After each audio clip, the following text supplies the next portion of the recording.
Cycling in Toronto is a hazardous activity. Cyclists negotiate busy streets with very few bike lanes. The bike lanes that do exist are seldom respected by motorists. Accidents occur almost every day, most in dry weather and broad daylight. Over 75% are due to motorist error, such as opening the car door into traffic, a maneuver that cyclists call the door prize. This past spring, one cyclist got his last door prize. He was thrown under a city truck and crushed to death. The motorist got a fine of $110. But despite the dangers, over 25,000 cyclists commute to work every day. In 2001, the city came up with the Toronto Bike Plan, a 10-year strategy to increase safety and enforce legislation. But the plan stalled.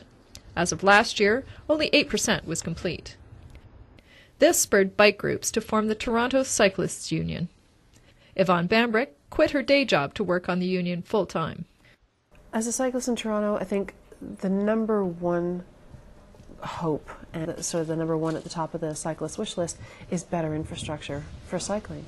First and foremost, it means bike lanes. It means places on the road for cyclists to feel more comfortable and welcome on the streets of Toronto. People still sort of look at you funny and honk and expect you to get out of the way and don't feel that you belong there.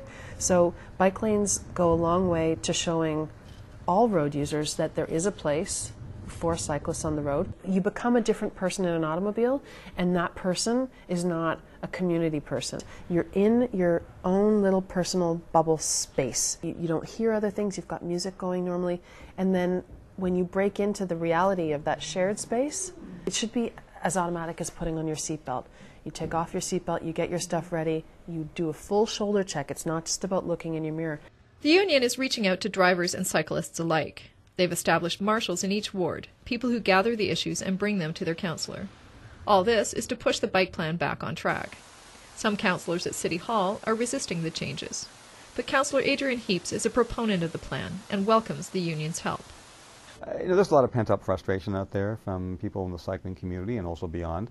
However, when it comes to time to corral the public on a particular issue, that's where the Cyclists Union can play, I think, a very important role. For her part, Yvonne is thrilled at the progress so far. Since the inception of the union, the bike plan has leapt ahead and is now nearly 30% complete. Still, she says there's more work to be done, and the city needs to step up the pace. She and the union will be there every step of the way. We'll hold them to account when they don't live up to what they've said they would do.